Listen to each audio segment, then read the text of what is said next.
Hello, people of the internet. Ian Altosaar, the Freedom Astrologer, once again here.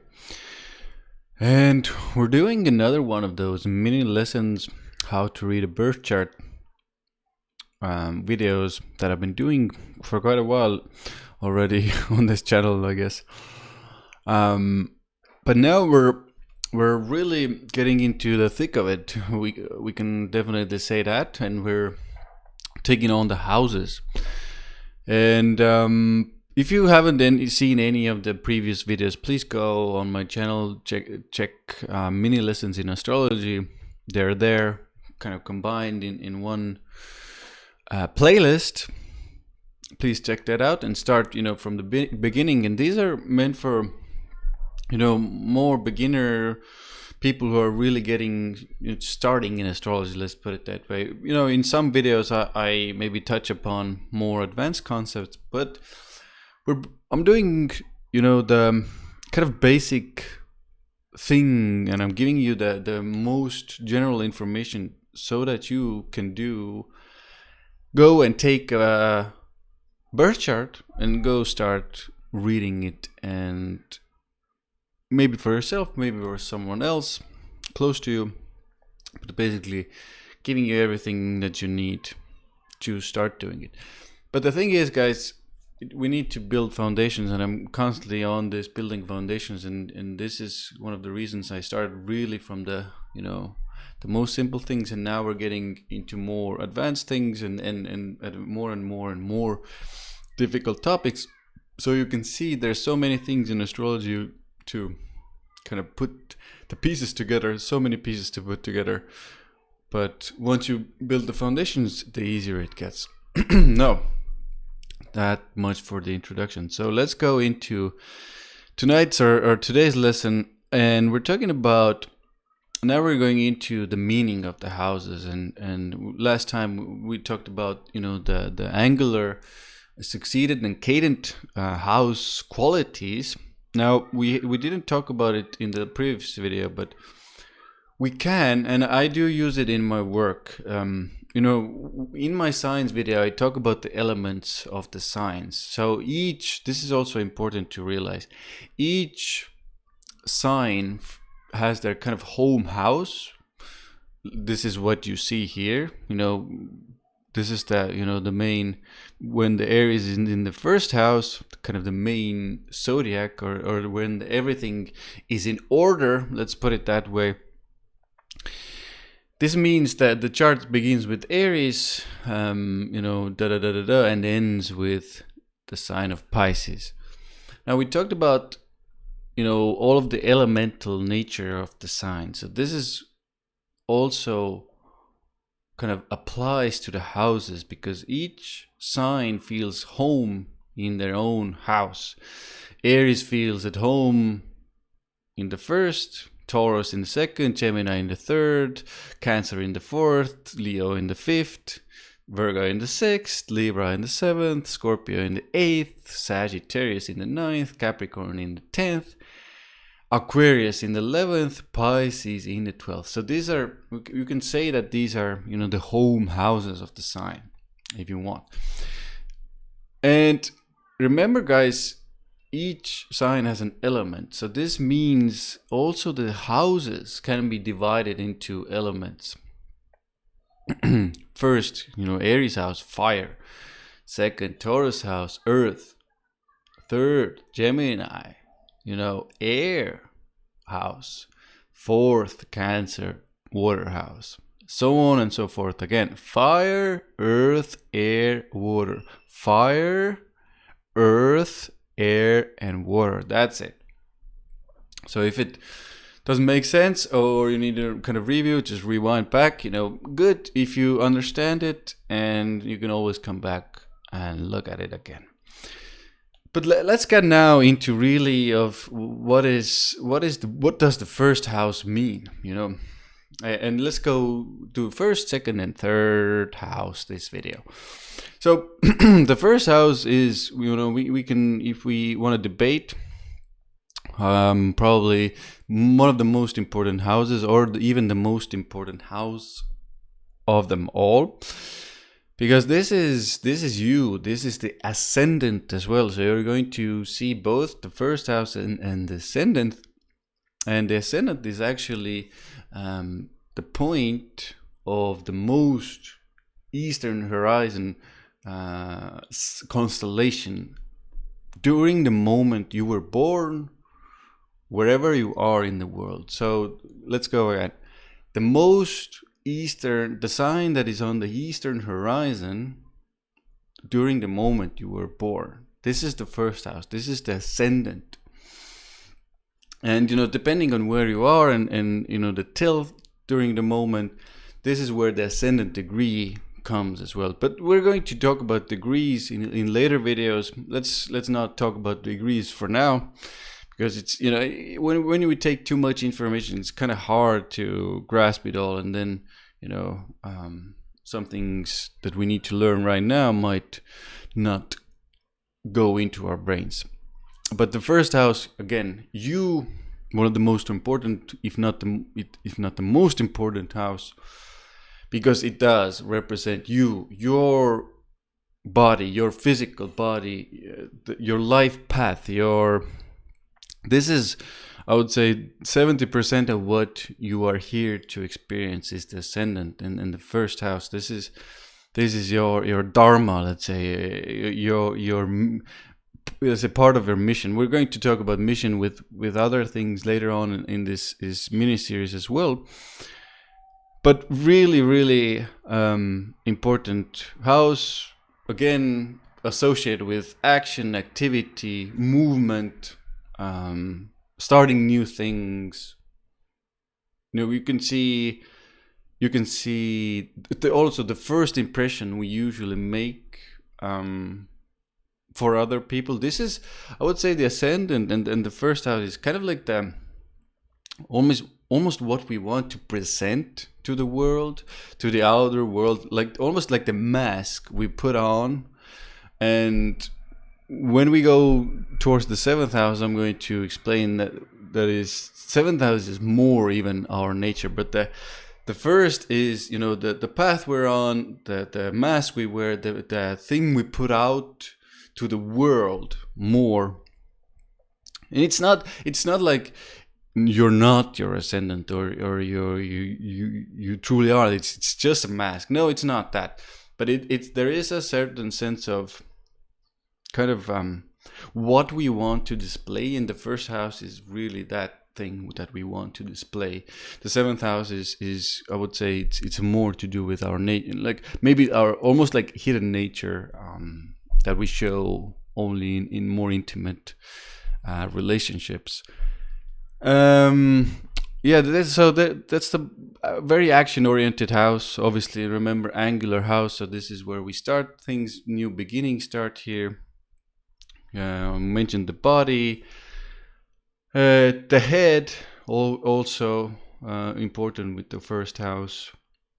And from a short, let's say, perspective, I think that's it. I don't want to drag this on too much. I'm just checking my notes if I'm forgetting something that I really wanted to say here in during the first house course or not.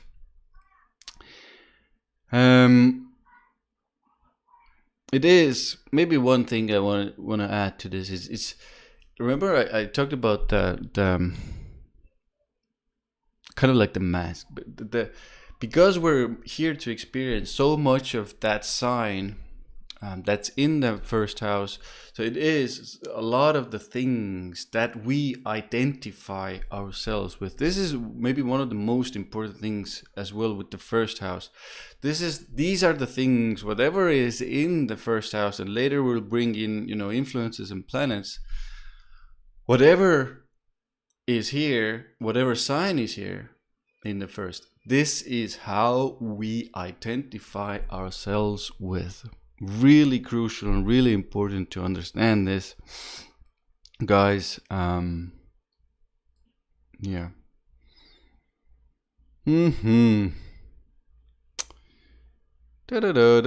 First impression, already mentioned that. Okay. So I think I got with the most of. Let's move onwards to the second house. So the second house, you know, usually with the number 2, you can see the second house.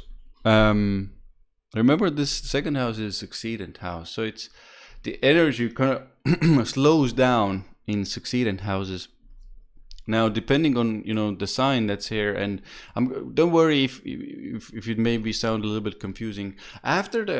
When I cover the houses, you know, in a kind of like a brief general manner, what I'm going to do is I'm going to bring 2 and 2 together. I'm going to do an episode, a video on how to mix and match, put, you know, the houses and signs together. And this is, you know, basically what we've been doing here, what we've been learning here. Now, the energy slows down in the second house because it's a succeedant house. This is where we maintain and keep the things working, you know, continue, you know, but slowly. This is a lot to do with financial stability. It's a financial money house, and it is a lot to do with financial matters. I remember earth house, fixed house, whatever you want to, you know, you can add these meanings to this as well. So it's what are money and resources and these types of things. These are all, you know, investments, also second house, items, possessions we have. These are all to do with our kind of like stability in life. And when we're talking about a birth chart, this is, you know, these are the things that give us that foundation, that material stability to go and do things. Also, voice is the second house. It's the neck is the second house. Now, lips even we can put there as well. Self-worth is a big one with the second house, because a lot of, you know, what we do to make money is tied to our self-worth. So the better we feel about ourselves, the more usually we make. So if you have difficult influences in the second house, sometimes, you know, it indicates some, you know, serious issues with self-worth. So you need to work on them so that the money or you know, resources can more easily flow to you. Or if there are, again, you know, difficult influences, you think even money is bad, or you think you're not worth much. So a lot of the things that bring us pleasure, the 5 senses, these are all represented by the second house. And I hope you guys by now you're starting to understand that there's, like, I remember when I mentioned during the beginning of the video that each, you know, sign feels at home in their own house. So you can see the second house is very much Taurus energy, Taurus sign energy, and the first house, what I already shared, was a lot to do with Aries type of energy, you know, starting, beginning, action. If you can't make the connection, please go back and watch the signs video again, so you can start to make the connection. This is important to know. Family history, I think I maybe mentioned that already. Items, food, also history in general, kind of restore. What's the word I'm looking for? Maintaining, but also, what's the English word? I'm blanking out with the word. But basically maintaining resources and kind of preserving, that's the word that I'm like, preserving resources is also to do with the second house. So whatever is in that house is how we preserve, it's how we invest the money we make. It's also, you know, it's more to do with like how we approach the money and how we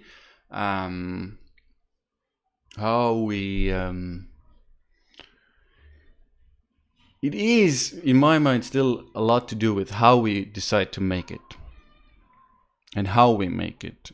But the second part is, it's not only that, but it's how we approach it as well, how we approach money in general.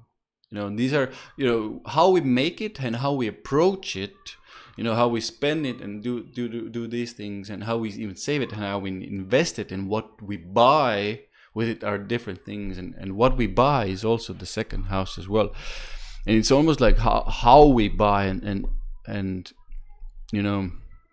whatever is in that house kind of gives you the indications of what you need to do, how you need to approach money to kind of make more of it and make it maybe in a more of an aligned way with you. So that's it. That's the second house. A very material, practical, earth kind of Taurusy house. A lot to do with money, resources, nature, earth, practical matters. The things we need to do to kind of keep us going in this material society as well. Now, going onwards. Let me just check my notes to see if I...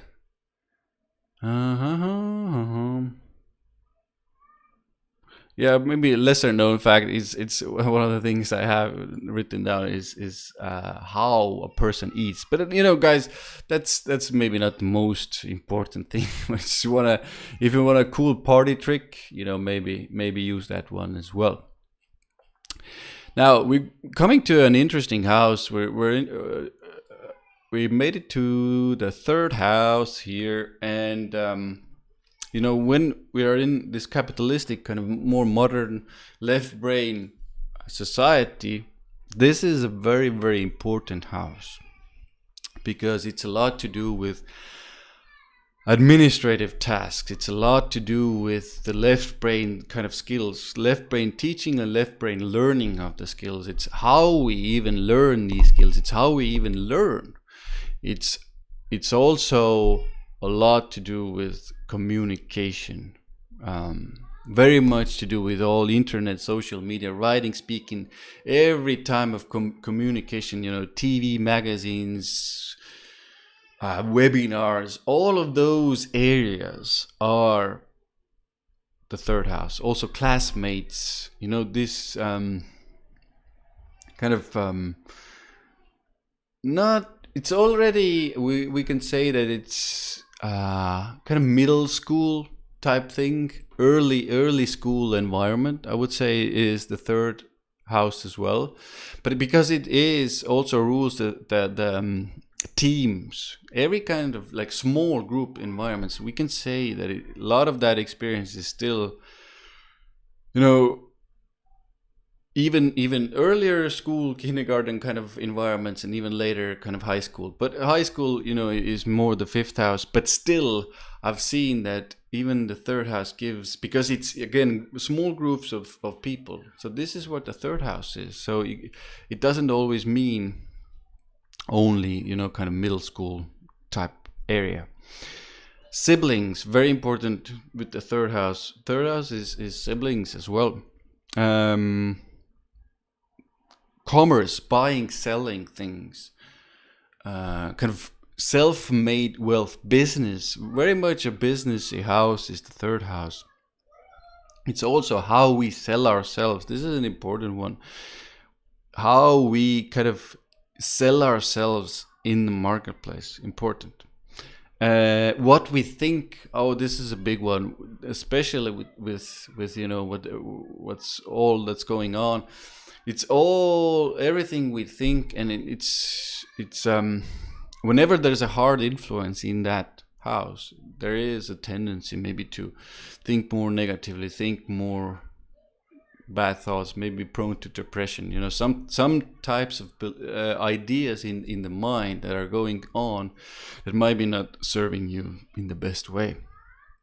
The hands. Also very kind of those teaching skills, tests, exams, depends on exactly what exams. If it's some university exam, I would look at the ninth house more, but third house is more like these kind of driving exams.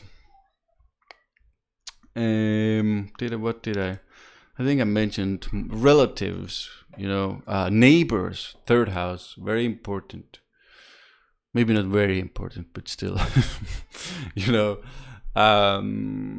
it's also, I think this is more important. It's the everyday environment and neighbors and kind of small team environments. These are people who are in those environments, but they're not so deep connections, deep friendships. These are more kind of more on the surface. Remember, this is a natural Gemini air house, so Gemini isn't very deep. Gemini is usually more on the surface. It's more kind of here and there, social butterfly type thing. These are more third house thing. It's kind of like those very chit chatty kind of relationships. it's kind of small talk kind of relationships is the third house. Media, TV, I think I mentioned, marketing, how we sell ourselves. These are good things. Blogs, social media, writing, communication, speaking, blogs, all of this stuff. How we learn. I think this is maybe if you want to take one thing with you and maybe really start using it. Obviously, I think you can use other stuff as well, but maybe you're learning astrology for looking for this video, and this is. Your learning style can be seen from the third house, and this is quite important because if you need to learn something big, I've tried it out myself. It really works. Go with the third house, whatever it is, whatever sign there is, kind of influences that, and you can really. It's almost like maybe you're struggling, at times to learn things, but once you understand your third house. From an astrological perspective, for some people it comes easier, but in this case, maybe you have Saturn there. I've done a video on Saturn in the third house in my channel, so go look at that as well. But if you have Saturn there, you need to take more time, for example. Really gradually, you can't take on too much learning at once. You need to kind of gradually build more than others. Okay.